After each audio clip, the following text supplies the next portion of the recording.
Alors, prenons nos Bibles dans le livre de Hébreux chapitre 5, du verset 7 à 14. Hébreux chapitre 5, du verset 7 à 14. Ensuite, nous lirons 1 Corinthiens chapitre 13, juste le 11e verset. Si vous l'avez trouvé, je vais lire au nom de Jésus. La Bible déclare, Hébreux chapitre 5, le verset 7 à 14. Ainsi, j'ai lu la version Semeur. La Bible déclare, ainsi au cours de sa vie sur terre, Jésus, avec des grands cris et des larmes, a présenté des prières et des supplications à celui qui pouvait le sauver de la mort. Et il a été exaucé à cause de sa soumission à Dieu. Bien qu'étant fils de Dieu, il a appris l'obéissance par tout ce qu'il a souffert. Verset 9. Est-ce que parce qu'il a été ainsi amené à la perfection qu'il est devenu pour tous ceux qui lui obéissent l'auteur d'un salut éternel? Dieu, en effet, l'a déclaré grand prêtre selon la ligne de Melchisédek. C'est un sujet sur lequel nous avons bien des choses à dire et qui sont difficiles à expliquer, car vous êtes devenus lents à comprendre. En effet, après tout ce temps, vous devriez être des maîtres dans les choses de Dieu. Or, vous avez de nouveaux besoins qu'on vous enseigne les rudiments des paroles de Dieu. Vous en êtes venus au point d'avoir besoin non de la nourriture solide, mais du lait, mais de lait. Celui qui continue à se nourrir de lait n'a aucune expérience de la parole qui enseigne ce qui est la vie juste, car c'est encore un bébé. Les adultes, quant à eux, prennent de la nourriture solide. Par la pratique, ils ont exercé leur faculté à distinguer ce qui est bien et ce qui est mal. En Corinthiens chapitre 13, juste le 11e verset, la Bible déclare, c'est Paul qui parle. Il dit, lorsque j'étais enfant, j'ai parlé comme un enfant, j'ai pensé comme un enfant, j'ai raisonné comme un enfant. Lorsque je suis devenu un homme, lorsque je suis devenu homme, j'ai fait disparaître ce qui était de l'enfance, parole du Seigneur. Ici, Paul est en train de dire dans 1 Corinthiens quelque chose de très important. Il est en train de dire que lorsque j'étais enfant, je me comportais comme un enfant. Lorsque j'étais enfant, j'avais les attitudes et les comportements, les agissements d'un enfant.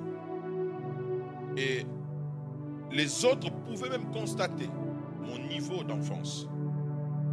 Mais lorsque je suis devenu homme, lorsque je suis passé d'un niveau à un autre, lorsque j'ai grandi, il ne dit pas que ma croissance a fait disparaître les choses. Non. Il dit lorsque je constatais que moi j'ai grandi, moi j'ai fait disparaître les choses qui étaient de l'enfance. En d'autres termes, Paul est en train de nous faire comprendre que lorsque nous grandissons, les effets de notre croissance n'est pas automatique. Il y a des choses que nous sommes emmenés nous-mêmes à faire disparaître. Il est de notre responsabilité de faire disparaître certaines choses qui étaient de l'enfance. Alors, bien évidemment qu'il y a des enfants dans la salle, mais tous ne sont pas des enfants. Je ne suis pas en train de parler à des enfants. Amen. Je suis simplement en train d'expliquer ce que Paul voulait dire dans ces passages. Il dit, lorsque j'ai remarqué que je n'étais plus au premier niveau et que j'étais au deuxième niveau, j'ai fait disparaître tout ce qui était du premier niveau. Et je voudrais nous encourager à observer, à avoir le temps d'observer notre vie et de constater à quelle étape nous sommes arrivés. Et à remarquer où nous sommes situés par rapport au passé. Parce que plus le temps est en train d'avancer, plus nous sommes nous également censés d'avancer. Et nous remarquerons notre évolution et notre avancement si seulement nous prenons le temps de constater, de remarquer les choses. Et l'auteur de l'Hébreu a fait un constat. Cet homme a remarqué quelque chose. Il dit qu'il y a un temps qui s'est déjà écoulé, après lequel vous devriez normalement être de maître. Alors, le thème que je nous partage ce matin, c'est que je l'ai intitulé « Vous qui devriez être de maître » avec un point d'exclamation. Voilà. Vous qui devriez être de maître. L'auteur de l'Hébreu dit il y a un temps qui est passé où on devrait normalement constater en vous des signes d'une certaine responsabilité. Vous devriez normalement être de maître, être de ceux qui sont devenus responsables.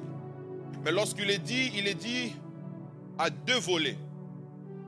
Il constate que ces hommes devaient être de maître par rapport à leur propre vie, premièrement, et deuxièmement, de manière collective. Il dit, vous devriez être de maître pour votre propre vie, mais également vous devriez être de maître pour les autres. En d'autres termes, vous devriez vous prendre vous-même en charge et également prendre les autres en charge. Et lorsque j'étais en train d'étudier ce passage, je me rendais compte du comment l'auteur était peut-être rempli d'émotions lorsqu'il parlait à ses auditeurs. Je me disais, cet homme était certainement, ça c'est moi qui pensais, il était certainement étonné du niveau dans lequel se trouvaient les personnes à qui il parlait. Il était peut-être agacé de cette situation parce que lui, il a fait un constat et il remarque quelque chose d'anormal. Il dit, depuis ce temps-là, vous ne devriez pas être là où vous êtes. Vous devriez être autre part. Et ce n'est pas normal que vous soyez là où vous êtes. Bien-aimés, nous remarquerons des choses anormaux à la mesure où nous aurons à constater notre situation. Si tu veux remarquer des choses qui ne vont pas, prends le temps d'observer ta vie. Prends le temps d'observer ce qui est autour de toi. Lorsque nous ne prenons pas le temps de nous observer, nous ne remarquerons pas les situations anormales. Lorsque nous ne prenons pas le temps d'entrer à l'intérieur de nous-mêmes, nous ne remarquerons pas ce qui ne va pas. Pour voir ce qui ne va pas, il faut faire un diagnostic. L'homme de l'Hébreu dit une chose, il dit non seulement vous n'êtes pas devenu ce que vous devriez être, il dit vous avez de nouveaux besoins qu'on vous enseigne les premiers pas de la foi. Il dit non seulement vous n'avez pas fait d'effort avec le temps d'arriver à un endroit, mais jusqu'aujourd'hui, vous avez encore besoin qu'on vous enseigne les premiers pas de la foi. Vous avez encore besoin que l'on vous tienne par la main pour vous apprendre à marcher, alors que vous êtes déjà en train de marcher. Ce n'est pas normal de voir quelqu'un qui marche, mais qui demande encore qu'on lui apprenne à marcher. Il dit, ce n'est pas normal qu'on vienne encore vous tenir par la main. Ce n'est pas normal qu'on vous dise encore que c'est ici les passages piétons. Je dois te tenir à la main pour passer. Il y a un certain âge où on ne tient plus par la main pour prendre le passage piéton. Parce que nous savons qu'il faut que le feu soit vert. Mais nous en avons encore besoin. La norme de la vie demande à ce qu'après un temps de la naissance, l'enfant doit marcher. Mais une fois que l'enfant a marché, les parents sont allégés parce que l'enfant devient de plus en plus autonome. Est-ce que vous êtes devenu autonome? C'est ça la question qui nous est posée ce matin. Est-ce que nous sommes devenus autonomes? Ou est-ce que nous avons encore besoin qu'on nous tienne par la main? Si c'est lui qui a déjà marché, c'est lui à qui on attend une certaine conscience des responsabilités, si cette personne a encore besoin qu'on lui tienne par la main, c'est qu'il y a quelque chose qui ne va pas. C'est qu'il y a quelque chose qui ne fonctionne pas.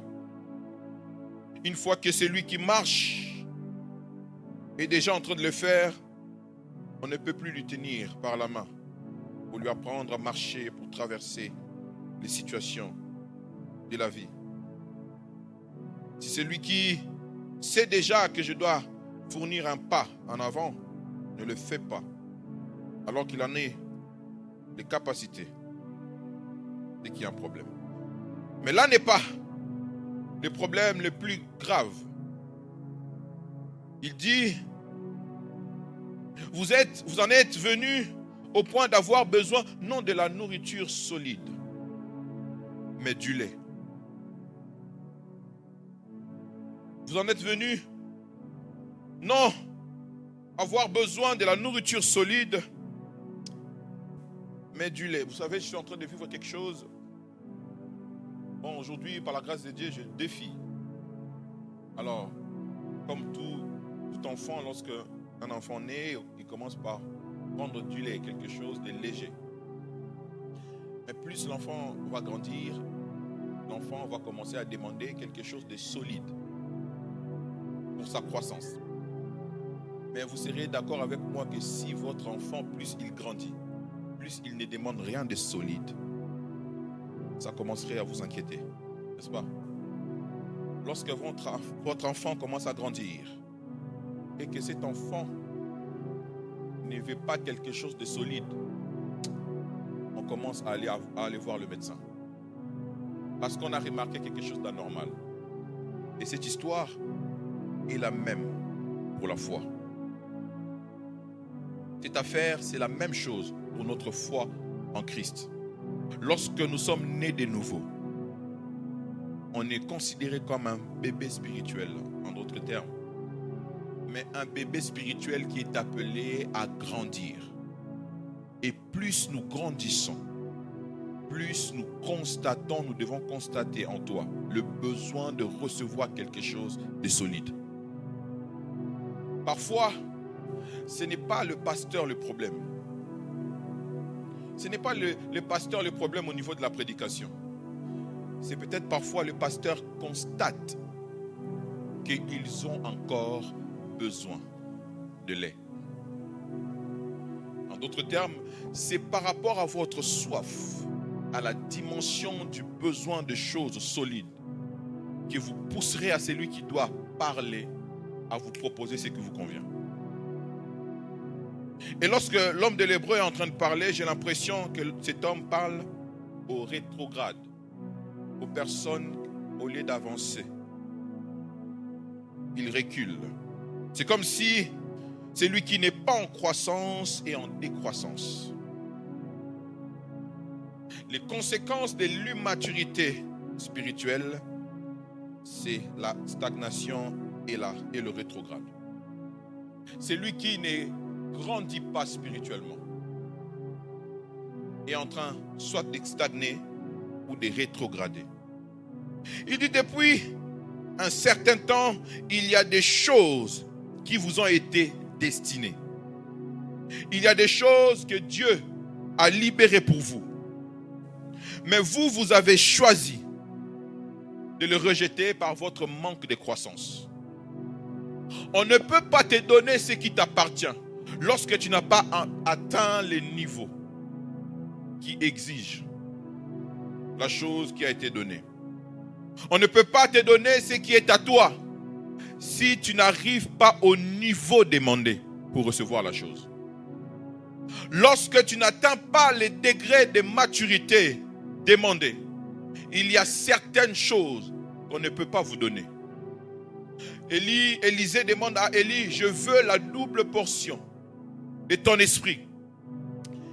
Élie lui dit, tu demandes quelque chose de très difficile.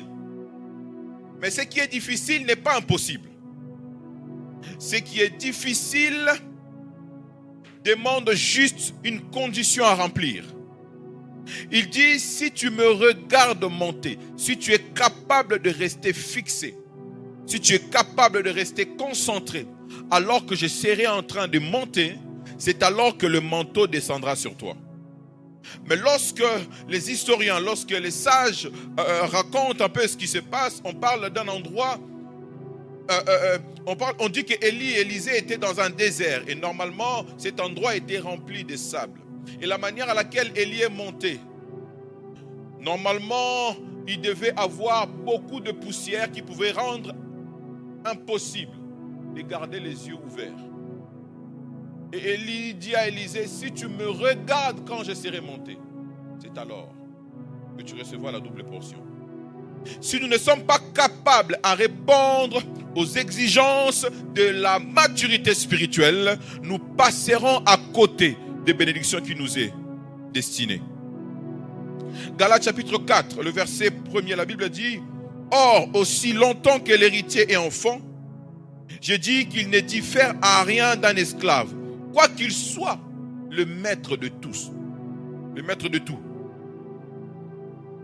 Paul dit que lorsque c'est lui pour qui toutes choses sont destinées reste encore enfant, non pas qu'il n'aura pas seulement ce qui lui est destiné, mais il est comparable à un esclave. L'immaturité spirituelle peut faire d'une personne l'esclave des autres. L'immaturité spirituelle peut faire d'une personne l'esclave des faux enseignants. L'immaturité spirituelle peut faire de toi un esclave de faux prophètes. Parce que tu n'as pas grandi. Tu as la facilité à croire à tout ce qui plaît à tes émotions. Parce que celui qui grandit en esprit ne vit pas dans les émotions, mais vit dans ce que l'Esprit de Dieu est en train de lui communiquer. Même si mes émotions me disent que c'est bon, qu'est-ce que mon esprit est en train de me dire par rapport à cette situation?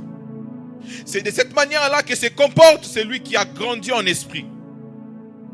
Celui que Dieu a normalement donné des dons spirituels ne pourra les manifester que lorsqu'il est conscient qu'il a grandi et qu'il ne vit plus selon les émotions. Parce que dans le domaine ecclésiastique, dans la vie ecclésiastique, il y a des choses qui peuvent fonctionner par émotion. Quelqu'un peut te donner une parole prophétique par émotion, mais pas par l'esprit. Et cette parole n'est pas prophétique.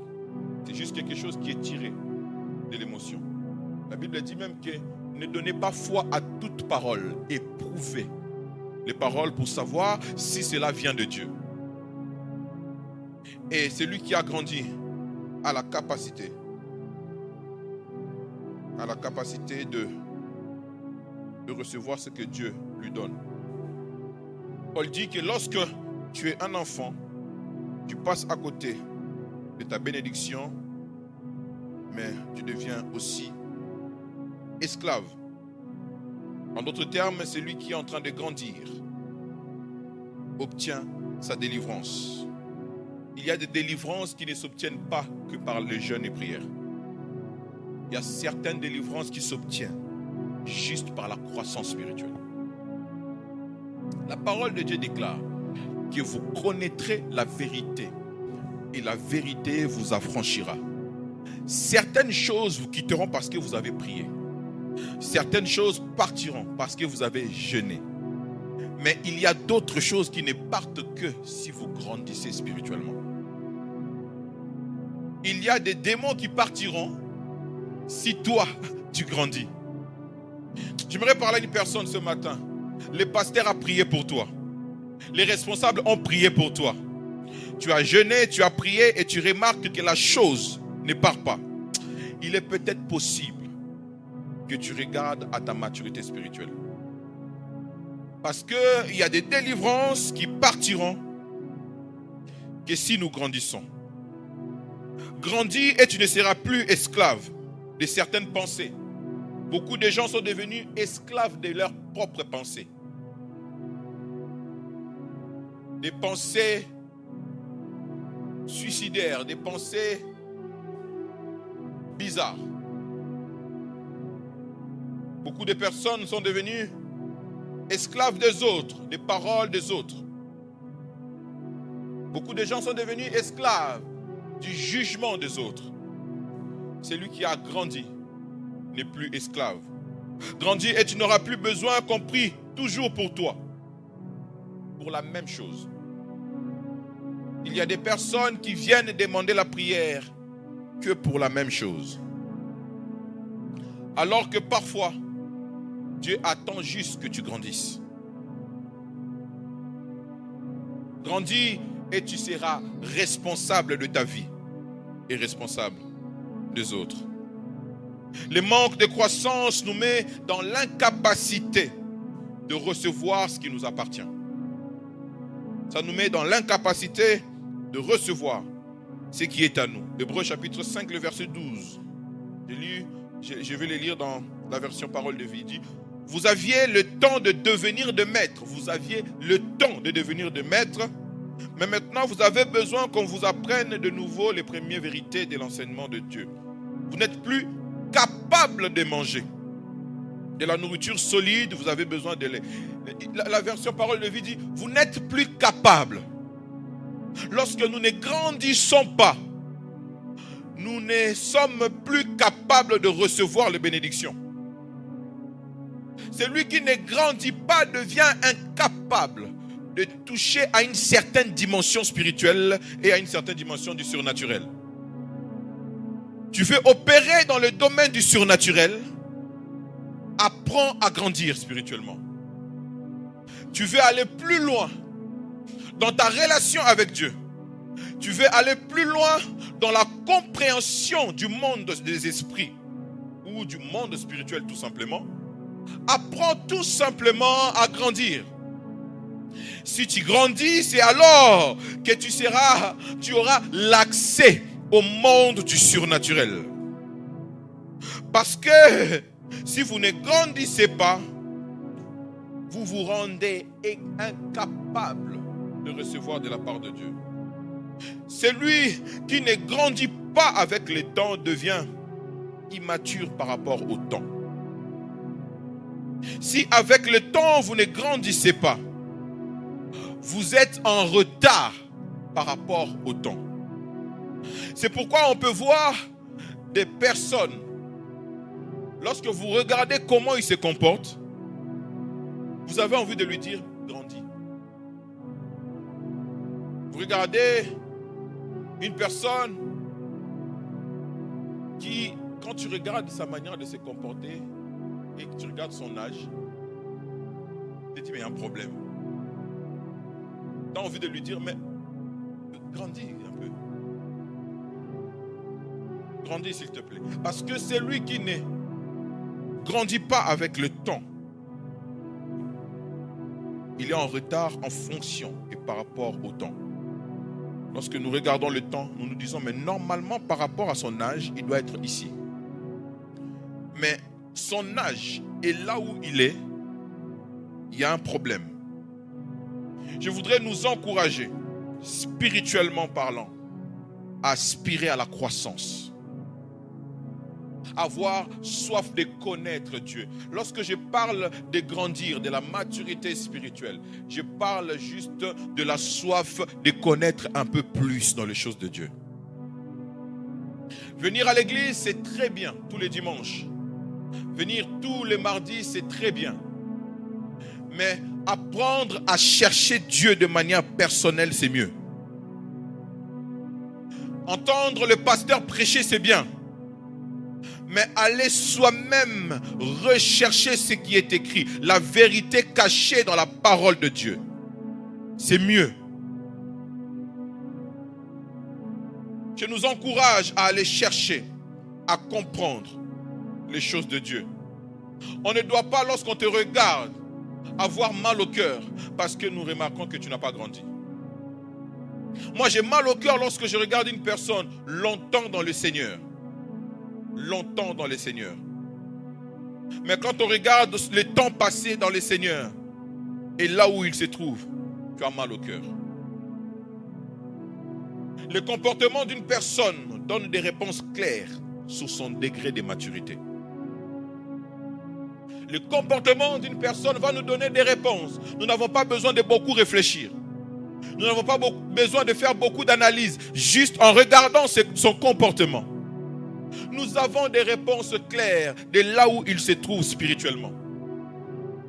Oh, tu peux tout nous cacher, mais tu ne peux pas cacher ton immaturité spirituelle. Tu peux tout maquiller, mais tu ne vas pas maquiller ton immaturité spirituelle. Si tu n'es pas mature spirituellement, on va les constater. Et moi, le message que je nous apporte ce matin, c'est tout simplement nous encourager à être des hommes faits. J'aimerais ce matin nous donner 3 signes de l'immaturité spirituelle. 3 signes de l'immaturité spirituelle. Les personnes immatures sont premièrement des personnes qui ne sont pas appliquées. Les personnes immatures ne sont pas appliquées. 1 Timothée chapitre 4, le verset 13. C'est Paul qui parle à Timothée, il dit « Jusqu'à ce que je vienne, applique-toi à la lecture et à l'exhortation, à l'enseignement. » Il dit « Jusqu'à ce que je vienne, apporte de l'attention aux choses de Dieu. Sois appliqué. Jusqu'à ce que je vienne. » 1 Timothée chapitre 4, pour ce qui note, le verset 13. Jusqu'à ce que je vienne, prends soin des choses qui t'ont été destinées. Est-ce que nous prenons soin des dons que Dieu nous a apportés, que Dieu nous a donnés? Jusqu'à ce que je revienne, sois un homme sérieux dans ta relation avec le Seigneur. Tout ce que Dieu nous demande, c'est d'être sérieux dans notre relation avec lui. Soyons juste sérieux et nous éviterons d'autres problèmes. La foi chrétienne n'est pas la vie des interdictions. Lorsque nous sommes chrétiens, nous ne sommes pas là pour vivre dans les interdits. Nous sommes dans une vie de pratique. Plus tu pratiques les choses, tu vas t'éviter les interdictions. Les hommes sont beaucoup à l'aise lorsqu'on dit « ne fais pas ». Mais sont mal à l'aise lorsqu'on leur dit « fais ». Tout ce que Dieu nous demande, c'est de faire. Plus tu vas faire ce qu'il faut faire, tu te verras en train de ne pas faire ce qu'il ne faut pas faire. Cherche à pratiquer, sois appliqué dans les choses de Dieu, sois appliqué dans l'obéissance de la parole de Dieu. Applique-toi à ces choses, tout simplement. Quand on dit la Bible dit que celui qui se cache en Dieu est en train de résister au diable. Ne va pas d'abord résister au diable. Cache-toi en Dieu. C'est ça la vie chrétienne. ton application dans les choses de Dieu se mettra déjà à te protéger à d'autres choses. La Bible a dit, fuyez l'impudicité. On ne dit pas aller vers l'impudicité et combattre l'impudicité et résister à l'impudicité. Toi seulement fuis. C'est simple. Mets-toi à fuir l'impudicité et tu verras que les choses vont s'arranger. Oh, je dois beaucoup prier parce que ma chère, je suis faible. On est tous faibles. Mais peut-être que on n'est peut-être pas tous appliqués. Éloigne-toi seulement et ça suffit. Sois assidu aux choses de Dieu. Sois attentif et concentré. Sois consciencieux, sérieux, soigneux, travailleur. Sois zélé. Est-ce que tu peux dire à ton voisin, sois zélé? La Bible dit que ayez du zèle et non de la paresse. Soyez zélés pour Dieu. Aimons le Seigneur. Portons Dieu dans nos cœurs. Pourquoi nous venons à l'église? Est-ce que nous venons à l'église seulement pour que Dieu arrange nos situations? Venir à l'église doit être la preuve de l'amour que nous avons pour Dieu. Je ne viens pas à l'église pour que mon compte en banque soit... Au moment où je vous parle, c'est pas...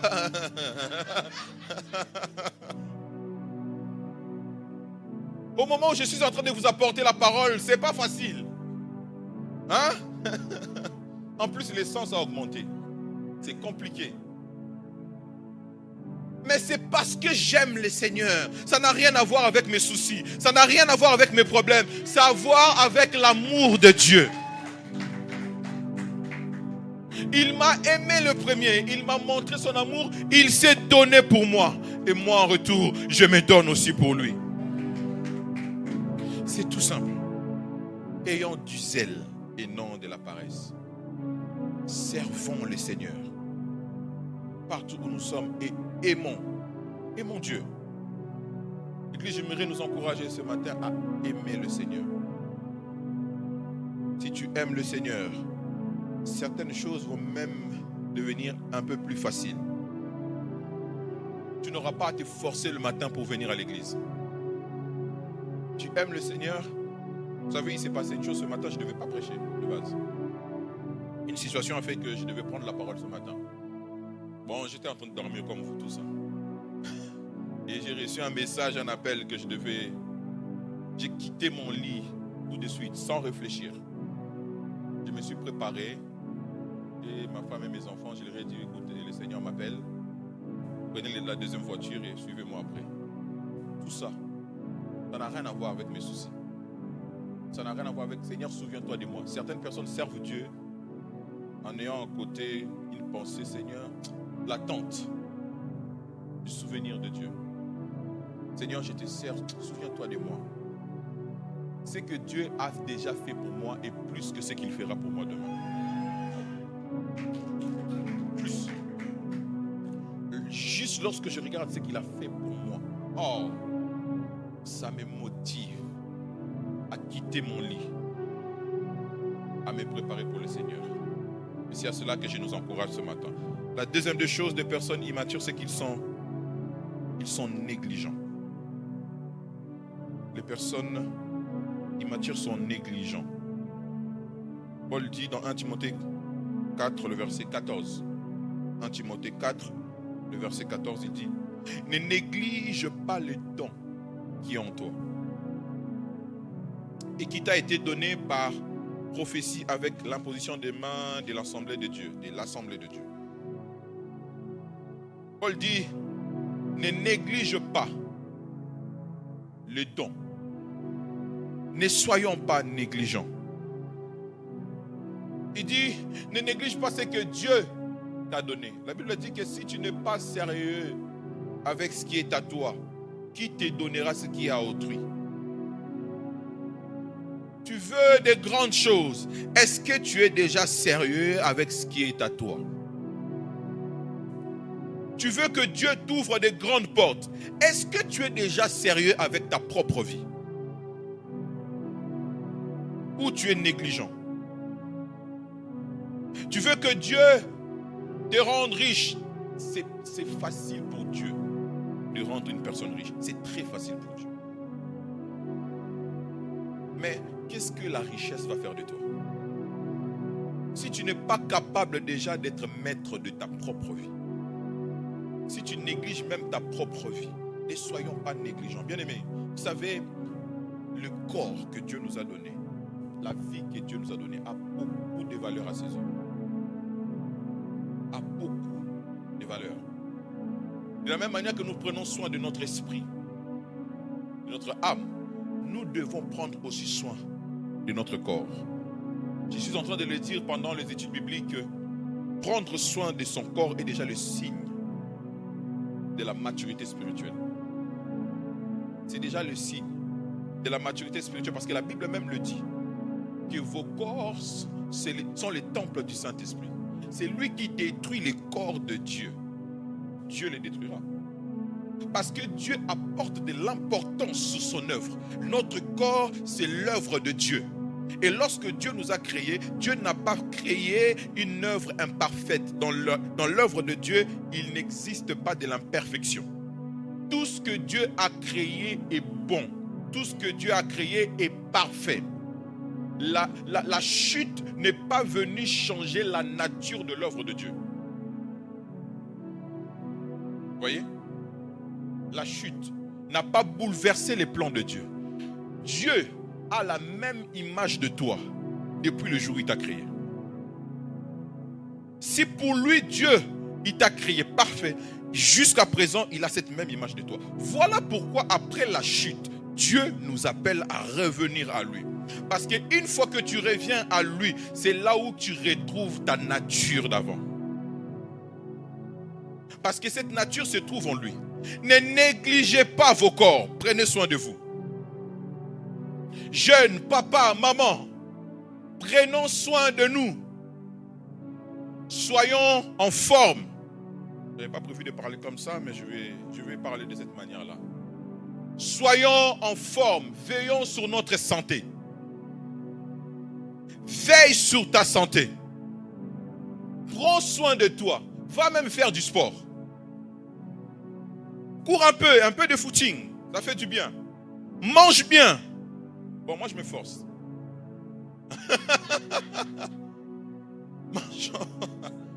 Mangeons bien. Pas trop du sucre, pas trop du sel. Ça, c'est aussi la parole de Dieu. C'est aussi la parole de Dieu parce que notre corps, c'est l'œuvre du Seigneur. Pas trop de Big Mac, pas trop de sauce ketchup mayo. Un peu de légumes, ça fait du bien. Prenons soin de nous, soyons disciplinés avec nos vies. Nous ne devons pas nous rendre n'importe où. Il y a des endroits à ne pas y aller, bien-aimés. Pourquoi vous allez provoquer le diable? Il y a des milieux qu'on ne fréquente pas. Ce n'est pas parce que tu parles en langue que tu dois aller partout.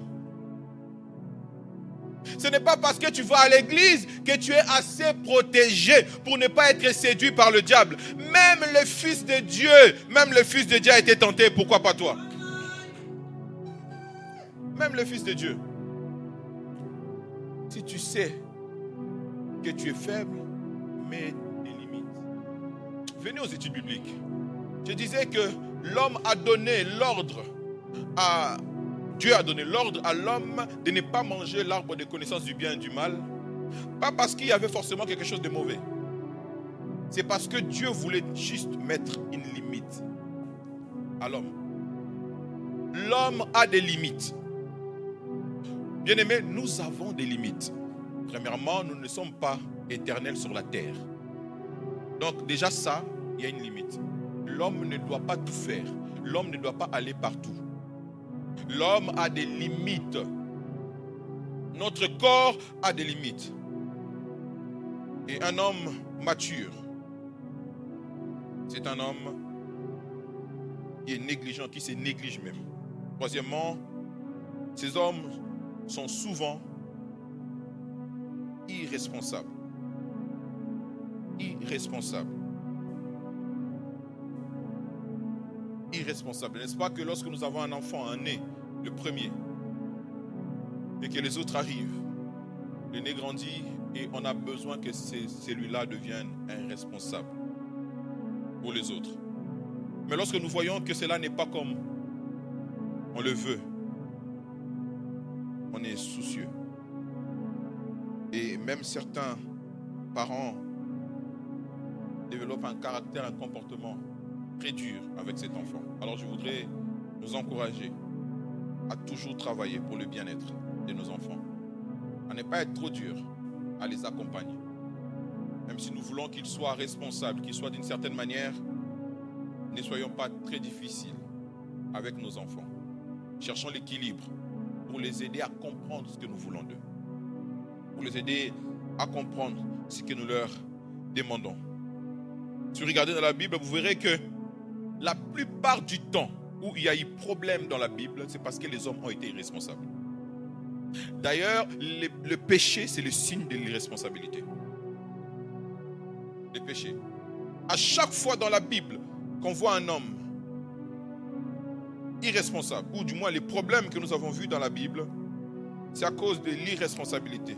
1 Timothée chapitre 4, le verset 15 à 16, Paul dit, occupe-toi de ces choses, donne-toi tout entier à elles, afin que tes progrès soient évidents pour tous.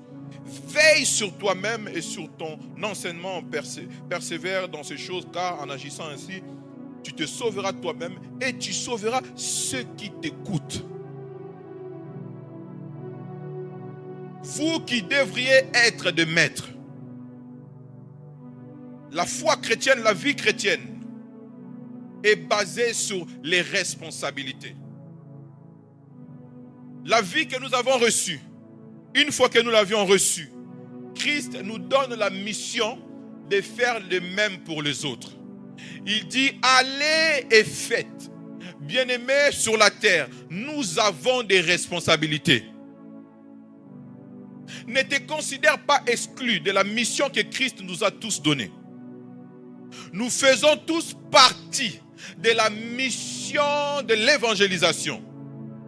Alors nous devons être des responsables pour nous-mêmes et nous devons être des responsables pour les autres.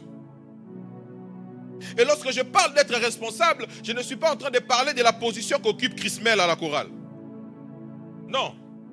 Je ne suis pas en train de parler de la responsabilité à l'église. Sois celui qui a compris la raison de son existence sur la terre. C'est ça être responsable. Qu'est-ce que tu es venu faire sur la terre? Bien-aimé, ce n'est pas pour rien que Dieu t'a créé. À ta vie est attachée une destinée dans laquelle se trouvent des promesses de Dieu qui doivent s'accomplir. Et les promesses de Dieu liées à ta vie et pour toi, mais beaucoup plus pour les autres. Je me souviens d'un homme dans la Bible. Il a eu un songe. Et dans le songe, il avait l'impression de voir que les gerbes de ses frères, de sa famille, s'inclinaient devant lui. Et lorsqu'il va expliquer son songe, les autres ne comprennent pas son songe. Et je me rends compte que lui-même aussi ne comprenait pas cela. Parce qu'à chaque fois qu'il rêvait, il venait toujours raconter. Lui-même ne comprenait pas. Joseph, non seulement il ne comprend pas ses songes qui était en train de dire, d'annoncer sa destinée. Non seulement il ne comprend pas ça, mais Joseph a été vendu, a déjà été emmené dans une citerne. Joseph se trouve dans la citerne, il ne comprend pas non plus pourquoi il est là. Après cela, Joseph est vendu en Égypte. Joseph arrive en Égypte, il arrive chez Potiphar, il ne sait toujours pas pourquoi il est là. Il ne comprend pas. Et pourtant, la destinée de Dieu était toujours sur sa vie. Joseph va en prison. En prison, Joseph ne comprend pas non plus pourquoi il se trouve en prison. Mais un jour, Joseph a compris pourquoi il a traversé toutes ces choses. Parce qu'il y avait une parole sur sa vie. Un jour, il croise ses frères, il dit, je viens de comprendre que ce n'est pas vous qui m'avez emmené ici, mais c'est Dieu qui m'avait emmené ici pour vous. Il y a des dimensions que vous devez atteindre. Même si vous ne comprenez pas ça tout de suite, ces dimensions-là sont attachées à l'accomplissement des promesses liées à votre vie. Il dit, le mal que vous avez mis en place pour moi, Dieu l'a transformé en bien. Oh, aujourd'hui c'est clair pour moi. Je sais pourquoi je vis. Je sais pourquoi je suis né. Je sais pourquoi Dieu m'a emmené sur la terre. C'était pour vous. Ma question ce matin, pourquoi tu vis? Quelle est la raison de ton existence? Tu ne peux pas vivre sans connaître la raison du pourquoi tu vis. Sinon tu es en train de survivre. Tu commences à vivre à partir du moment où tu comprends pourquoi je vis. Et en fonction de ce que tu comprends de ton existence, tu vas commencer à aligner ta vie selon cette révélation. Et souvent, des personnes qui manquent de discipline, de sérieux dans leur vie, c'est souvent des personnes qui n'ont pas encore compris pourquoi ils sont là. Moi qui ai compris pourquoi je vis, je ne fais pas n'importe quoi. Je ne fais pas n'importe quoi. Samson, tu as été créé, tu as été emmené ici parce que tu as une mission. Donc les rasoirs ne doivent pas passer sur ta tête. Donc moi, je ne vais plus chez le coiffeur. Ne me demandez pas pourquoi je ne vais plus là-bas. Parce qu'il y a une parole qui est liée à ma vie. Je sais pourquoi je vis. Donc en fonction de cela, je ne me coiffe pas. Vous ne devez pas poser trop de questions aux personnes qui ont compris la raison de leur existence. Souvent, ces personnes-là sont bizarres. Ces personnes ne font pas tout ce que les autres font. Vous ne devez pas faire tout ce que les autres font. Parce que vous êtes unique. Dieu vous a créé avec des choses qui ne vous appartiennent qu'à vous. Et vous ne devez pas le mélanger avec tout le monde. En réalité, lorsque nous sommes avec tout le monde, nous devons toujours essayer d'influencer les autres par rapport à notre destinée. Le problème avec ma génération, c'est que cette génération se laisse facilement influencer parce qu'il est en crise d'identité. Ne soyons pas dans cette situation-là. Je ne cède pas à la pression parce que je sais qui je suis. Les personnes pas responsables ont souvent la tendance à se plaindre et à murmurer au lieu de se mettre en action pour être des solutions. Les personnes pas responsables murmurent toujours. Un responsable ne murmure pas, ne se plaint pas. Un responsable réfléchit, essaye de savoir comment faire pour trouver la solution. Ça, c'est un responsable. Alors que tout le monde est en train de parler à gauche et à droite, alors que tout le monde est en train de critiquer, murmurer, un responsable préfère lui réfléchir. Les personnes pas responsables préfèrent la gratuité que les prix à payer. Quand on n'est pas responsable, on veut que les parents nous donnent la nourriture. On préfère la gratuité que les prix à payer. On ne sait pas payer les prix. Nombre chapitre 11, le verset 5. Nous nous souvenons des poissons que nous mangeons en Égypte et qui ne nous coûtaient rien. Nous nous souvenons du concombre, du poisson, des poissons et nous nous souvenons des poissons que nous mangeons en Égypte et qui nous coûtaient rien. Un peu plus d'effort, de sacrifice. Non. Là où nous étions, tout était gratuit. La vie chrétienne, la foi chrétienne est gratuite, mais demande des sacrifices. La foi est gratuite parce que Dieu nous l'accorde. Dieu nous accorde le salut par la grâce au moyen de la foi. Mais la vie demande des sacrifices.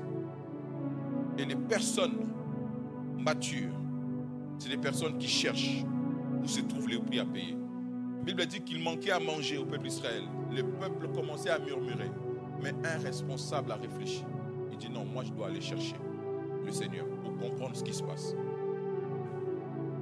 Vous êtes père de famille, mère, vous êtes responsable. Vous avez une destinée de Dieu. Apprenez à consulter Dieu pour vos familles. Apprenez à consulter Dieu pour ceux qui vous entourent. Apprenez à consulter Dieu pour les situations qui vous entourent. Ne soyez pas pressés d'aller toujours voir un homme. Ne soyez pas pressés toujours d'aller consulter un prophète. Parce que Dieu vous a donné les capacités pour que vous soyez celui qui est la solution. Les hommes responsables sont des hommes à solution. Tu dois être celui qui apporte la solution, pas celui qui apporte le problème. C'est lui qui apporte la solution. Un jour, Moïse était en train de prier. Et là, on vient de dire à Moïse, il y a des hommes qui sont en train de prophétiser. Et c'était à l'époque où Moïse se trouvait fatigué. À l'époque où Moïse avait besoin des compagnons d'œuvre. À l'époque où Moïse, ça n'allait pas très bien et Dieu lui dit, il faut qu'il y ait des gens avec toi. Et Moïse prie, on lui dit, Josué vient lui dire, écoute, il y a des personnes qui se mettent à prophétiser de l'autre côté. Empêche à ces gens de prophétiser. Moïse dit, non. Est-ce que tu es jaloux? Si toi tu ne prophétises pas, laisse les autres prophétiser. Si toi tu n'es pas disposé, laisse les autres être disposés. Si toi tu ne te prépares pas pour devenir responsable, laisse aux autres de se préparer à devenir responsable. Il dit, ma prière est que Dieu libère son esprit sur leur vie pour qu'ils deviennent encore des responsables en Israël. Ma prière ce matin, c'est que Dieu libère son esprit sur chacun de nous. Libère sa grâce sur chacun de nous pour que cette grâce fasse de nous des responsables. Je voudrais prier avec vous ce matin. Si on peut se lever, si vous le pouvez.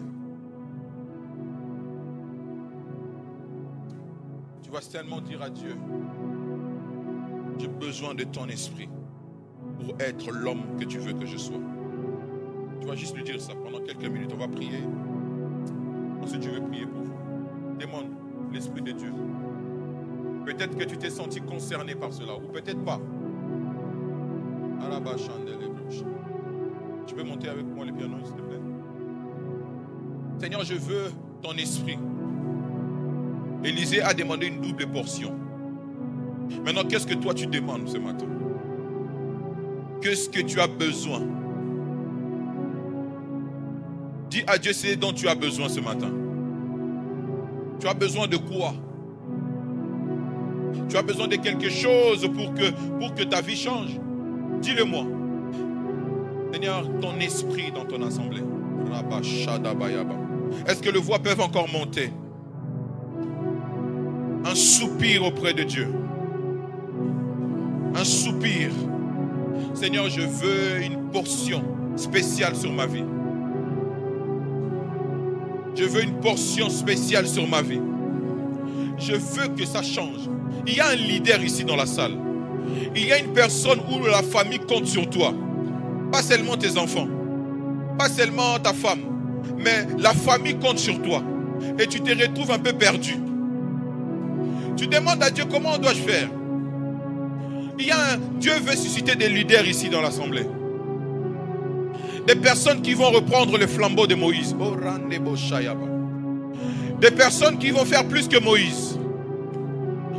Des personnes qui vont faire plus que Moïse. Tu as une entreprise, tu sens que ça ne marche pas bien. Dieu veut te donner des indications. Dieu veut t'orienter autrement. Tu veux commencer quelque chose, mais tu as besoin de l'instruction.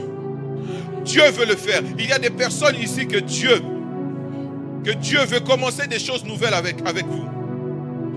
Il y a des personnes, Dieu veut commencer des choses nouvelles avec vous. Dieu veut repartir de nouveau. Il y a quelqu'un ici qui a besoin de passer à une nouvelle étape. mais tu as l'impression d'être limité. Moi, je brise toute limitation ce matin au nom de Jésus. Je brise les limitations ce matin au nom de Jésus. Je brise les limitations dans les pensées. Je brise toute forme de limitation ce matin. Je brise les limitations ce matin au nom de Jésus. Je brise les limitations ce matin. Tu es limité dans ton inspiration, dans ta capacité à agir. Tu es limité dans un domaine. Que l'Esprit de Dieu, que l'Esprit de Dieu, que l'Esprit de Dieu, Saint-Esprit de Dieu, la Bible déclare, il est venu pour libérer les captifs. Il est venu pour libérer les captifs. Il est venu pour libérer les captifs. Monte encore. Il est venu pour libérer les captifs. Tu es limité dans tes pensées. Tu es limité dans tes pensées. Tu es limité au Rabachand. Tu es limité dans tes pensées. Tu es limité dans tes pensées. Tu es limité dans tes pensées. Reçois maintenant la libération et la délivrance. Tu es limité dans tes pensées. Le Seigneur te libère. Le Seigneur t'accorde une délivrance. Celui qui devait être leader va l'être à partir d'aujourd'hui. Vous qui devriez être de maître, je prie au nom de Jésus. Celui qui se sentait esclave de quelque chose, tu reprends le pouvoir sur ta vie. Tu reprends le pouvoir sur ton corps. Tu reprends le pouvoir sur ton âme. Quelqu'un commençait à avoir des pensées dépressives. Tu reprends le pouvoir sur tes pensées. Tu reprends le pouvoir sur ton âme. Dans le nom de Jésus-Christ. Toi, tu ne mourras pas. Aucune maladie ne l'emportera sur toi. Toi, tu ne mourras pas. Toi, tu ne mourras pas. Je vais prier pour nous. Seigneur, toi qui as envoyé ta parole, la Bible déclare que dans leur détresse, ils crièrent à l'Éternel. L'Éternel envoya sa parole et sa parole guérit. Si tu as parlé ce matin, si c'est toi qui as parlé, Seigneur, qu'il y ait effet sur ta parole dans la vie de ton peuple. Si tu as parlé ce matin, chéri, si c'est toi qui as parlé, mon Dieu, laisse que la vie d'une personne soit transformée ce matin au nom de Jésus. Je brise toute limitation, je brise tout esclavagisme, je brise toute condamnation dans la vie d'une personne ce matin, et cela au nom puissant de Jésus-Christ. J'accorde la délivrance, la libération dans la vie d'une personne. Que ton peuple soit béni au nom de Jésus-Christ. Nous avons prié, nous disons Amen. Amen, amen. Est-ce qu'on peut acclamer très fort pour Jésus? Alléluia. Alors, très rapidement, on va préparer nos dîmes et nos offrandes. Nous voulons apporter à la maison du Seigneur, vous savez, les moments des offrandes. Et aussi un moment très, très, très important du culte. Et je nous encourage à les considérer de cette manière-là. Alors, préparons nos dîmes, je vais prier. Nous avons plusieurs manières d'offrir à Dieu. Nous avons le TPE qui est là. Nous pouvons le faire par virement et aussi par chèque. Et il y aura les paniers qui vont circuler une fois que je vais prier. Seigneur, bénis les dîmes et les offrandes que nous voulons apporter dans ta maison. Souviens-toi de chaque personne qui a pu apporter. Accorde à une personne qui n'a pas pu apporter à ce jour de penser à toi les autres fois, car tu es celui qui pourvoit. Bénis ton Église. Au nom de Jésus, nous avons prié. Disons Amen.